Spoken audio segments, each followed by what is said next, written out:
Strange World and Treasure Planet have a lot in common, for better or for worse. Have you noticed all the things that make them nearly the same movie? They're the same picture. And yeah, we'll talk about these two, don't you worry. Didn't see that coming. Number 1.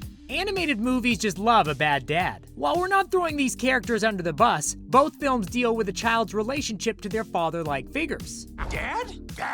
As Treasure Planet deals with Jim's search for a father figure in John Silver, and John's allegiance to Jim or the treasure he's seeking, while Strange World deals with Searcher's relationship with Jaeger, and Jaeger's allegiance to his new extended family or his adventures in the unknown. Long John Silver and Jaeger are sort of similar in character too, no?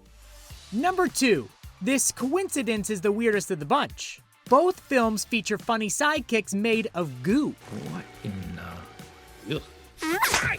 With Treasure Planet having the lovable Morph, and Strange World having the lovable Splat. Both characters in their respective animated films read as eager attempts to push beyond the usual cute animal sidekicks, and into more imaginative, flexible, change-driven realms. Seriously, what are the odds? Number 3. It's not orange juice, but we still like a little extra pulp. Strange World's story and visual aesthetic take clear inspiration from the pulp sci-fi of the 19th and 20th centuries, most notably Journey to the Center of the Earth and 20,000 Leagues Under the Sea, as can be gleaned from the ending of Strange World, revealing the movie was just a comic in the pulp adventure style. In a similar way, Treasure Planet also used the visual and narrative elements of pulp sci-fi, while adding in the classic Treasure Island story that was like a late 1800s version of pulp action. Much of the rise of pulp magazines owed their invention to pirate tales like Treasure Island. If only Long John Silver had purchased the rights, he'd be thrilled. Number 4. Stop us if you've heard this one before. Both films are based on already existing stories, with Treasure Planet being very much a retooling of the classic Treasure Island novel, with some creative tweaks, one of which being a more empathetic John Silver and the addition of a crazy robot. Strange World may not be a direct adaptation of 20,000 Leagues Under the Sea, but it is clearly based on the famous adventure with the crew taking their trusty ship deep into the heart of their world. Of course, you'd never hear Jaeger admitting he stole his adventures from someone else. Number 5. You might have left the theater a little confused, and you're not alone. The film Treasure Planet lies between the expressiveness of hand-drawn animation and the computer augmentations that were cutting edge when it hit theaters, leaving younger audiences a bit overwhelmed by the not quite perfect blend of the two. In a similar way, audiences felt Strange World hovers between the cleverness of its environmental themes and the not straightforwardness of its familial drama. In fact, the characters from Strange World say legacy so often, you'd think there was a character with that name in the movie. Both films got caught between retro elements and futuristic designs, rather than truly combining the two into a nice blendy mix.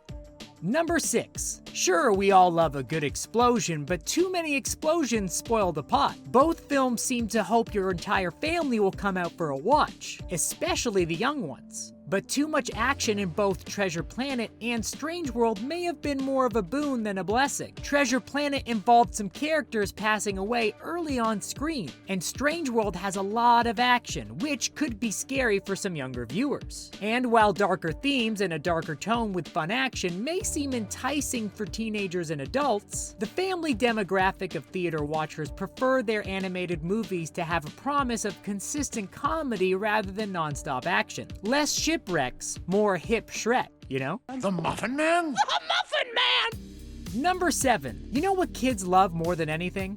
The stories their grandparents enjoyed. Or maybe not. While older children can get into a dark pirate story or a throwback to the pulpy tales of the 1950s, there's the problem of these animated sci-fi action movies having older influences that could alienate modern and younger moviegoers. Your parents may love a throwback, but an 8-year-old just doesn't have much to throw back to other than Paw Patrol, and maybe diapers.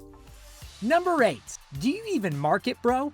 Because these films mostly didn't. Both films historically spent very little on marketing in comparison to other Disney intellectual properties and animated films, with Strange World apparently spending less than half their regular marketing budget that other animated films of that type would spend. And while Treasure Planet was tied to a McDonald's toy campaign, it still allegedly spent less on marketing than other films like it. Strange World's lack of marketing became its own meme, unfortunately not soon enough for the franchise to make some money off of it, like Minions Rise of Gru did. Number 9. Steampunks Unite. Well, at least it would have been nice if they did unite for these films. A lot of media uses the steampunk aesthetic, with its alternate history technology advances creating a cool new look for the characters. Treasure Planet was a science fiction version of Treasure Island, turning the pirate adventure tale into one of steampunk wonder. Strange World is somewhat similar, with its scenery, designs, and science fiction elements being based on classic sci-fi. In both films we get our flying ships, one with a more piratey approach and one with your more standard space vibe, but still both in the steampunk realm. Number 10.